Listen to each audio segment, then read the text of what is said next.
Hello, you speakers. I'm George. And I'm Javier. En casa, she's not gonna make it. Not Sorry, today, Katza, not not today. today. She's taking her day off today. So Very nice. Katza, if you're listening to this one, I'm sure you will. Please forgive us. We might mess it up, but we're gonna try to do our best. Today's episode, Nothing you Javier. can't fix. No, well, yeah.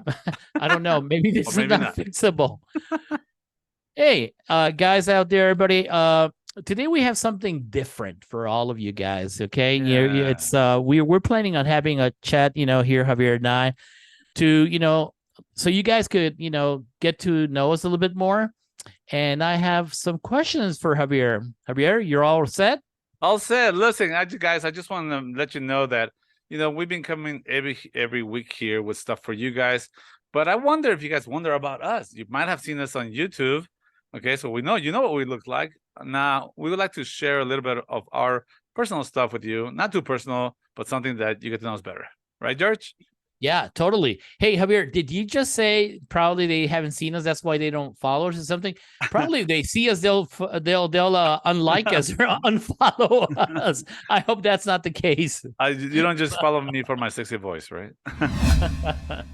Hey, Javier. Well, you've been teaching for a long time. You You and don't I have to be both, yeah. specific. You don't have to be specific. But how long have you been teaching, Javier? Good Lord.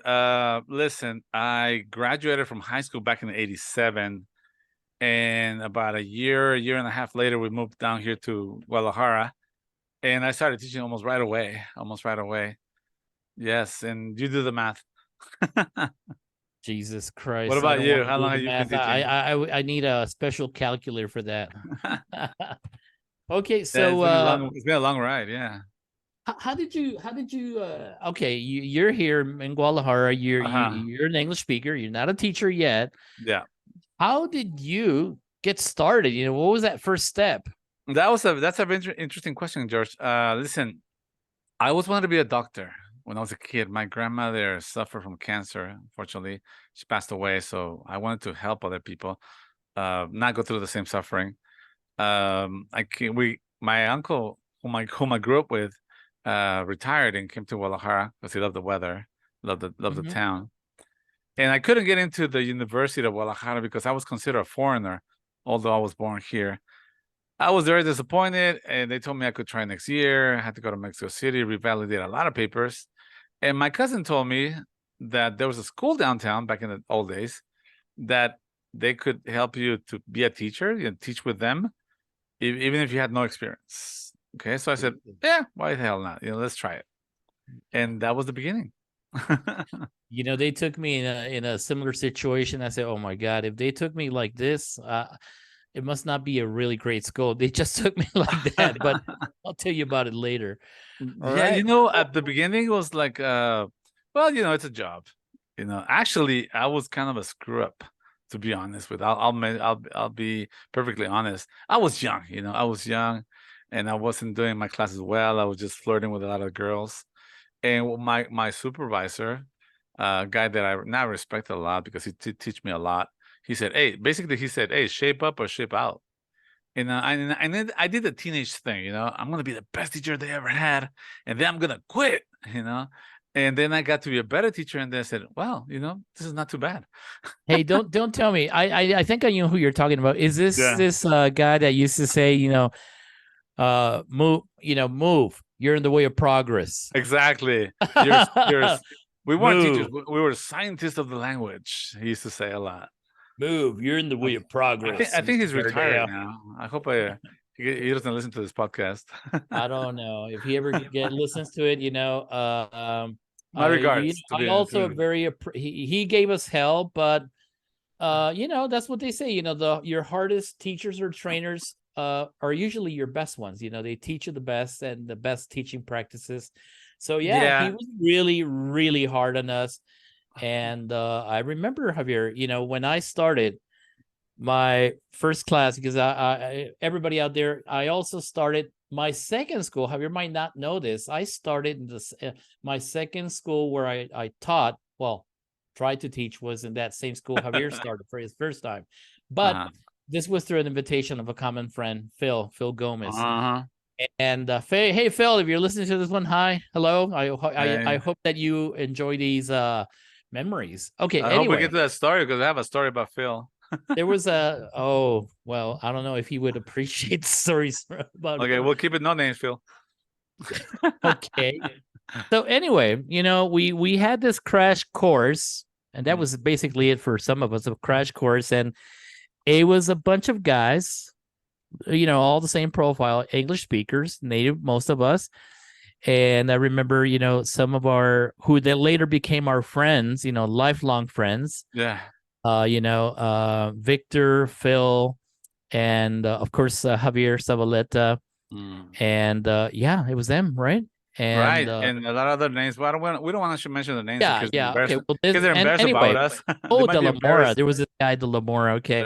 Anyway, so all the same. So imagine, guys out there, it's just a bunch of young people, what you would call now millennials, but in that age range or even younger. Yeah, And we were in this training, and our trainer was a very, very strict person. He was like a sergeant, one of those drill sergeants. Anyway, and I think I'm going to get ahead of myself of one of the embarrassing moments, is that I get to teach my first class. So I'm supposed to, I have my lesson plan all set. According to me, it was not even a lesson plan back then. It was just an outline. Anyway, so I walk in, it was a very small classroom. Students were already in there. It was in, midsummer. It was very hot. They only had fans back then. The fans were, at max. So I walk in. Our supervisor, he would sit in the back, furthest from you, and serve the class from way ahead, way far from you, so he wouldn't get you nervous and not interrupt you in class. Right. But I start teaching my class, and then I think I'm doing things right, and he would just do this, and for all of you, he would be clearing his throat, but that was his way of letting you know that you were totally messing up. You're totally messing up, doing things wrong. So the first time he does that, well, you're trying to impress him and then students, and get nervous, and then you even get more nervous, and he keeps doing it over and over. Say, oh my God, what am I doing? I'm following everything. He was all red and giving me like the evil eye, bawling, eyeballing me like raised eyebrow, like yeah, like all red, so class is over, and he students left. He said, Mr. Guerrera, come here please. Say, yeah, what's up? What did I do wrong? Do you realize that you were teaching the wrong class? Wow, what do you mean the wrong class? I was teaching a different level. I don't remember exactly, but you went to the wrong classroom? No, I was teaching the same classroom, but the wrong level. I had prepared a lesson for a different group, and I was teaching this group. I think these students were in a level 1. A level 2 lesson plan. So yeah, and I think students were so kind to me that they didn't say anything. They didn't say anything, right? They were very cooperative, and and then because they saw everything. They saw that I was being observed and how nervous I was, and I think they were being so cool. They would just, nobody would dare tell me, hey, you're teaching the wrong way. It's not this. They should have told me, but yeah. And he later said, let this never let happen, Mr. Guerrera. Okay. Well, technically speaking, you followed your lesson plan, so just the wrong lesson plan. Nothing wrong with that, right? But it wasn't the first, George. I actually never happened to me, but it happened to other co-workers. I remember one time a person that's a good friend of ours, I'm not gonna say his name, but he walks in. He used to teach a lot of beginners. So back in the old days, course finished and they moved us around, but everybody was going crazy that day because they got new rooms and some forgot to tell their students and blah blah blah. And so he walks into the room and he does his thing, And back in the old days, we used to teach what we call a direct method, or the Berlitz method, if you like that name better, which means no Spanish at all. no Spanish at all. So that's when people will say like, "Puedo ir al baño?" English, English. Oh God, they'll have to come up with me go bathroom, please. Okay, good, then you can go. No. So our friend goes in there, and there's like 20 people, and back in the old days was a lot more people. And he starts with, "Okay, I am Mr." And then he says his name, right? "And what's your name?" And the person says, "My name is George." "Okay, very good, George."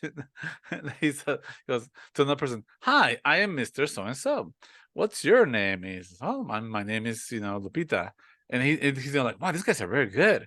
Like 5 minutes into the lesson, another teacher walks in. "Hey, guys, listen, we're gonna be in the room upstairs." "What? This is not the beginners?" "No, this is my TOEFL class." They were all advanced students, So but they they're didn't just have the messing they with didn't have him. the heart to tell him like, "Well, we know that, dude." Oh, Yeah. God. So teaching a very advanced group something super basic, right? You know what the funny part is that, look, this is something that has changed over time, and we do it. We at Uspk, we used to like pigeonize our English. We used to water it down really low for beginners, which now we find that is counterproductive. We wouldn't say like, "What's your name?" We would say like, "What's your name?" "My Like name is Javier.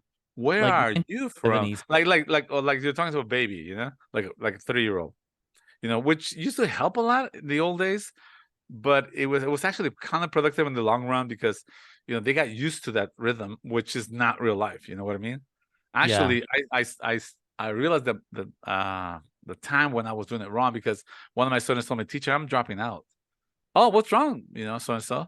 Hmm. "Look, I understand you, but I get a call from the United States, and I don't know what they're saying." And I said, "Oh my Wow. God." That's when I started changing the approach. All And thank right. God, Now, at least the approach that we have right now at Uspk, it follows exactly that idea. I mean, it's a little bit more challenging when you're a beginner, but as soon as you get to level 2 or 3, you're done. You're ready. wow. Wow. Yeah, it has worked. Trust me. I've seen it with my students now. It is Hey, challenging, Javier, and but I wow you like I'm not there, thank right? you. Like, oh yeah, right. Like you Oh, don't wow. do it, all right? Oh, wow, Javier, really? What I about didn't you, George? know that. Was this your first choice to teach English in your life, or what did you want to be? I wanted to be, it was a time that I didn't know what to be because, there are people that not even now, they don't know what they want to be at the age Uh-huh. of 40 or 50s. But back then I wasn't really sure. I had something in mind, but I was just in between, career choices. And a common friend, you remember him, Phil. Yeah. He invited me because I met him. We used to play a sport called it's popular in Mexico. It's called front tennis. Okay, it's sort of Racquetball? like racquetball. Okay. Yeah, and then it's so he said, hey, they're hiring people at so and so school, and Mm.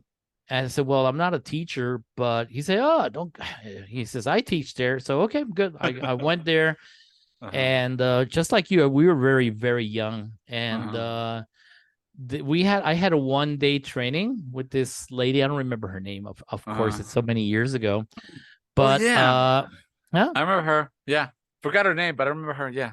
Yeah, because the owner was an old lady and her son, and I remember her son back then was a teenager, little Mhm. kid, and there was this lady who was a trainer, but it wasn't in that school that you're talking about. It was a Oh, then pre. never mind. It's not that other one. That's not that school. It was a smaller school, and that split later. The owner of the school that you mentioned, Mm. there was some funny legal stuff, and they split anyway. All right. So that first week was so interesting because I had so much fun with, I was young. There were, girls, there were guys, and, we were talking, and I wasn't pretty much, I wasn't teaching at all. I was, repeating whatever the book said. I was Yeah. more interested in talking to the people there and having fun. But, that really was cool. I liked it a lot, talking to people and the interaction. Plus, my the other teachers were just as young as I was. That's where I met Phil and his brother Mm. Victor, who Yeah. later became my best friend back then. Back then, yeah. And yeah, because they were into Star Wars, so was I, and we just talked about Star Okay, okay. Wars back then. So yeah, that wasn't their first job, Javier. That one where you met them, that wasn't their first Okay. job. It was another school. Well, actually, it was for me. Like, actually, I applied once to an ad back in the old days, and it was a school. I believe it was called the Franklin Institute, and it was in Plaza Tapatia. You know where that is, right? Downtown. And Yeah. it was supposed to be like a school for secretaries. Oh. And they said, oh, we're looking for an English teacher. And I said, well, I can speak English. I've never taught before. And he said, oh, you're fine, you'll do fine, you just, here's the book, and just do your class, do your thing. Back in the old days, this was not regulated at all. Anybody that could speak English could teach. Anybody, really, just follow the book. And this Yeah. book was like something your grandpa learned English with. I'm not kidding. It's like there were sentences, and then, like, now translate to Spanish, and then that's it, and that was it. There was not like core, no methodology to the That was book. a grammar translation method. Method approach that nobody vouches for now. It's really, like, not a good thing to do. Yeah, totally. Yeah, Hey, so you just mentioned that believe it or not, Javier, now that you mentioned that you're just an English speaker and they say, here's a book and do your thing, but I'm not a teacher. Who cares? Just teach it. There are some places, believe it or not, now 2023, that still do that. oh yeah, Unbelievable. yeah. Oh yeah, you're American. Oh yeah, you speak English. Never. Yeah, but I'm not a teacher. Yeah, well, you'll catch on. Come on. Go into this classroom and teach. And that's Jump in there. Yeah, I got 20 that's people that's waiting for where you. trouble begins for everybody.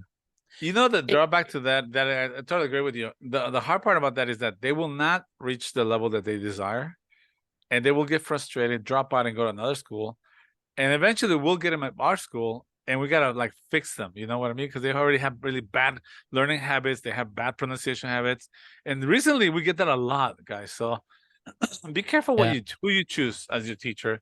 And I have always said, if your teacher has less than 5 years experience, it's not that great. You need to get something that's more updated. And not only they ruin students, but also potential good teachers. Yeah. Because they could get a really, obviously an American or a native speaker or anybody whose English is really good, and they really want to be good teachers, but just don't train them, and then they just pick up on these ways of training, not even methods or just ways of teaching that don't work, and in the end, they get frustrated themselves. They have this burnout because it's not working. My students are not learning, and it's total frustration for everybody. And they'll blame it on the teacher, and not the teacher, on the student. They say, well, I'm great, you guys are not. Maybe just you guys are just slow learners or something. I don't know. Javier, now that you mentioned and you brought up this topic about methodologies, let me tell you about one of the methodologies approaches that are not very common in Mexico that I used for a while, and that's because of a person I met, a younger fella, as a matter of fact, really active. And if he's listening to this one, his name is Rod. Hello, and it's based on Suggestipedia, and it's accelerated learning. The theory is that and it was really, for us, it was very experimental. Right. It was something that nobody else was doing in Mexico. And this guy was very, very into, looking into different methods that worked and how students could learn faster. And trust me, it was a very, very, interesting and fun method. It was it worked really well. And, but it's really not adapted for most people, because it's very demanding. Of course, there's lots of preparation that you have to have. Obviously, you have to do lots of reading. You have to know how to, and number one, you have to believe in the method, because it's just itself, the word Suggestipedia, well, it has a connotation of this is probably some hippie method, right? So it's called, right? Yeah, something. Well, it's more about suggestion, because it's really interesting, because there's one of the stages is relaxation. Number one is you have to depersonalize yourself. That means when you walk in the classroom, you're not, for instance, Javier, you're somebody else. You're giving a different personality. Bob. You're Bob, Rob, and you're a very successful banker, So they give you this total new personality. Okay. And then and then there's a part of the class where you dim down the lights. You have to do some breathing techniques. All right. And then there's some music, and then you have to do, a relaxation moment. And there's some which some people debunked and or don't believe in it, some brain gym activities. Yeah. And then after that, there's a part where you listen to a dialogue. The dialogue has to be emotionally it has to be an emotional dialogue. Right. And the more bizarre you make the situation, better. You dress with wear a wig, or you have some posters around, with the words or the key words for that lesson in different colors. It's really you have to do, invest a lot of time. And then you need to you have a dialogue, but it's in English and in Spanish. When you're reading this dialogue to them, you have to play some specific music at a certain number of hertz. Usually it's Baroque music, because that's the one that is at that number of hertz. All right. And you have to intertwine your voice with the music in the same rhythm. Oh, that makes sense.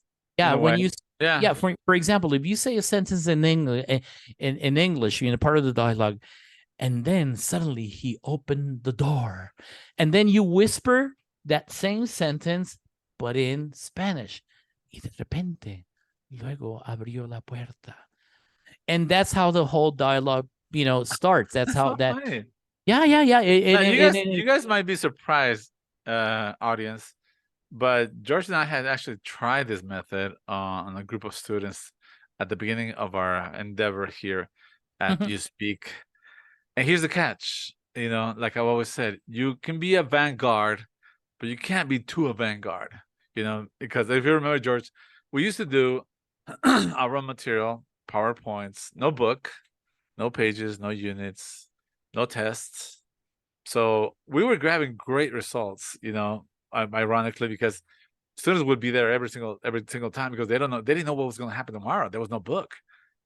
Sometimes a student would say, like, well, we're seeing, past tense. I already know that one. I don't need to go tomorrow. I can skip class, but ironically, students would start saying, like, so what level are we? Don't worry about levels. You're learning, you're doing great. So when does the course finish or start, or the level start? Yeah. Yeah, you know what I mean? And can I have a book? Because I'd like to have something to, review at home, which they don't really do, but it's like, it's all about expectations, Totally. Yeah. And Suggestipedia and the accelerated method, it does work. It does work. Yeah. You do have a manual. There is a manual, but the thing about this, Javier, why it's not for every single person, is because it's a very strict method, because you have to always have a group of where there are pairs. You cannot have odd numbers. You need to have a very, very specific teaching environment. You have to have specific colors in the classroom. You need to have plants. You have to have a special setting within the classroom. I believe you don't have to have carpet, not a desk. Yeah, it's special setting. Even the air conditioning has to be at a certain temperature, and all of that is possible. But the one thing that is a deal breaker, if you miss one class, that's it. You're done. You cannot continue. You cannot miss the class. No, because that's how demanding it is. Because you can progress very well. Number one is you, the teacher, have to believe in it. Number two, students have to believe in it, and you need to commit to it. And I'm not saying not with the other methods, the other different methods out there, but they're a little bit more flexible. It's not like if you miss a class, that's it. That's a done deal. So that's just an experience of bringing up the topic of what's one of the most unusual methods that I used in my lifetime.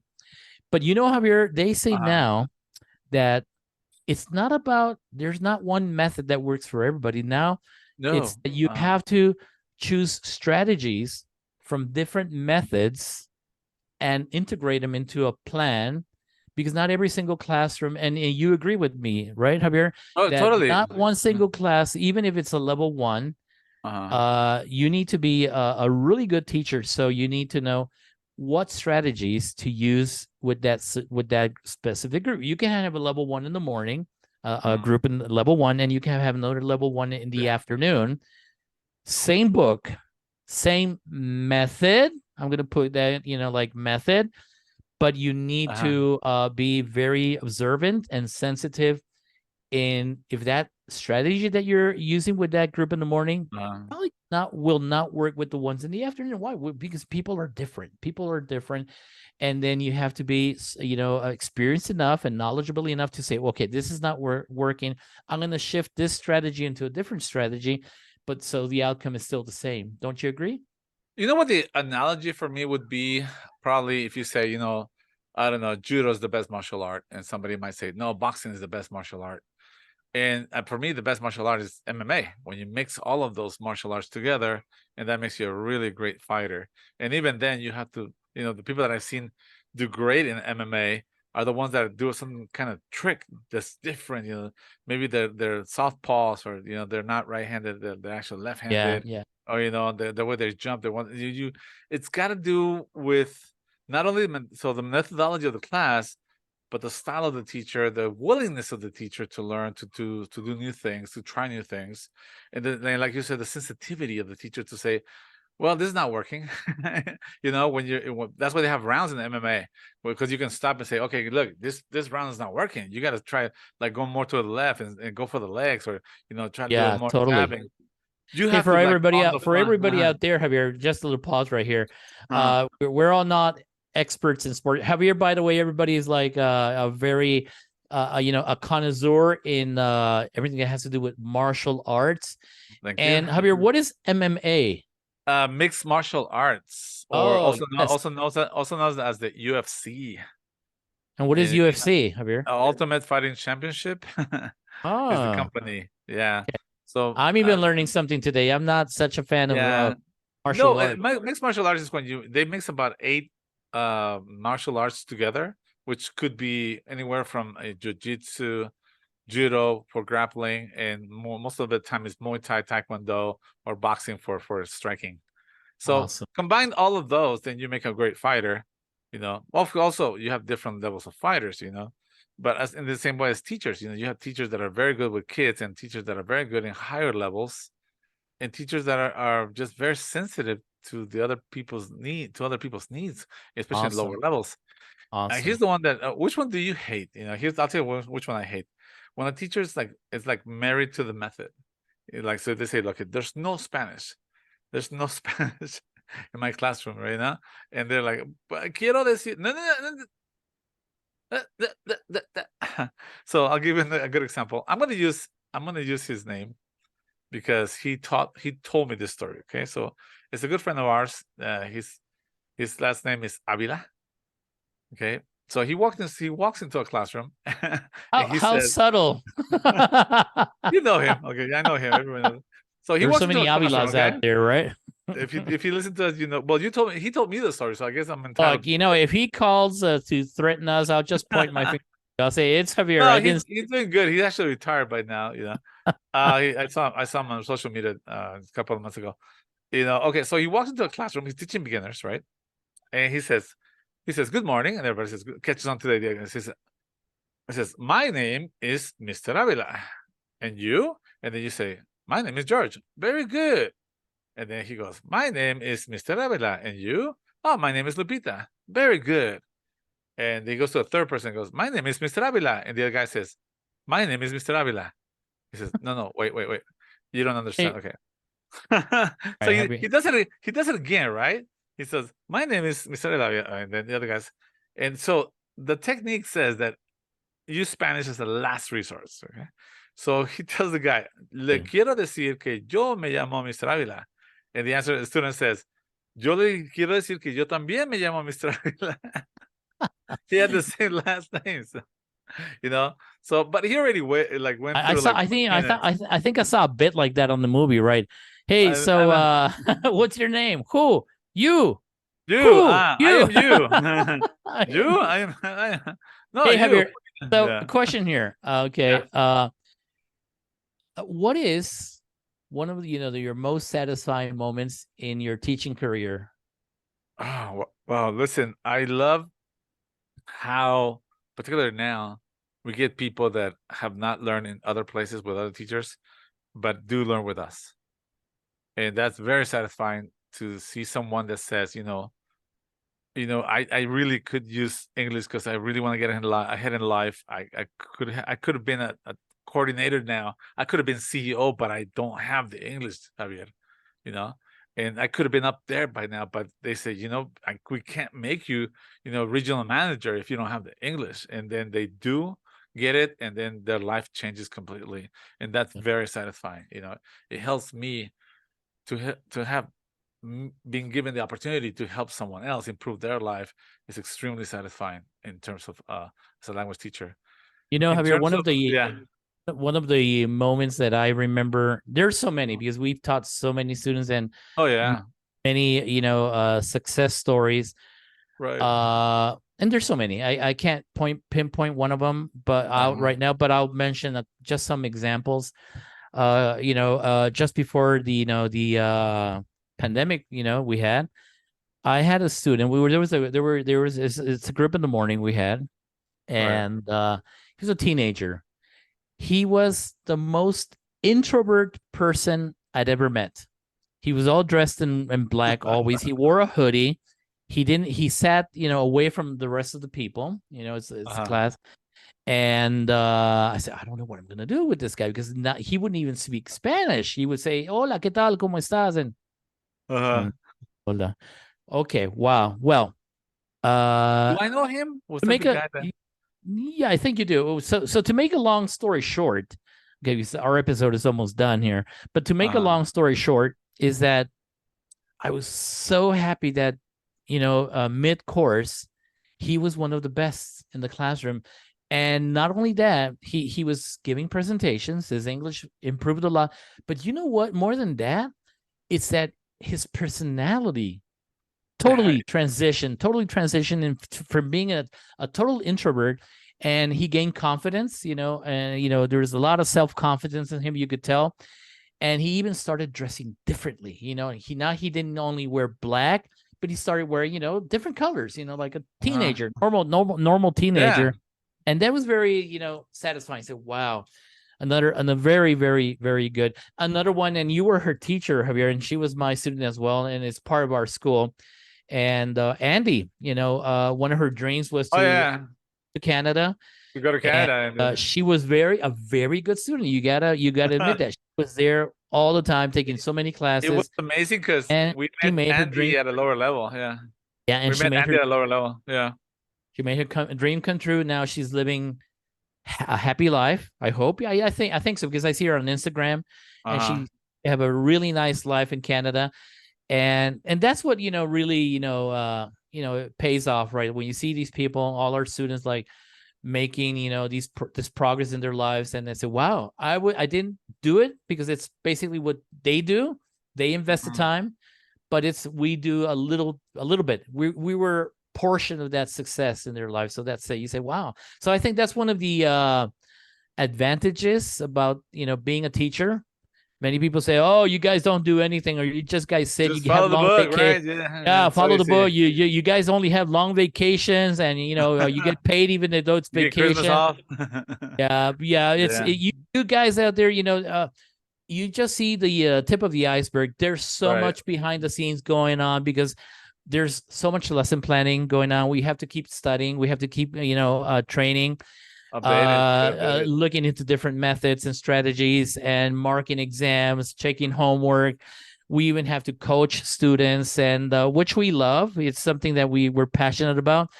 And yeah, but there's so much behind this. But in the end, it's something that, at least on my side, I am very passionate about, and I think I want to keep doing this for the rest of my life. I think if you weren't, you wouldn't be like part of the Uspk team. And all of us here, all of our teachers here, coordinators, everyone's very passionate about it. So we're actually kind of nitpicky about who we pick to have on board as a staff. So if you're a staff member, you listen to us, congratulate yourselves, pat yourself on the back, because you're top of the line as far as we're concerned.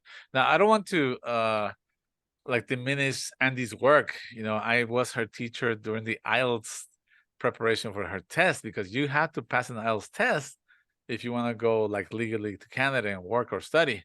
So it was backbreaking. It was mind-boggling how you had to learn to write essays in English. She would tell, I don't know how to write essays in Spanish, but we went through a lot of work.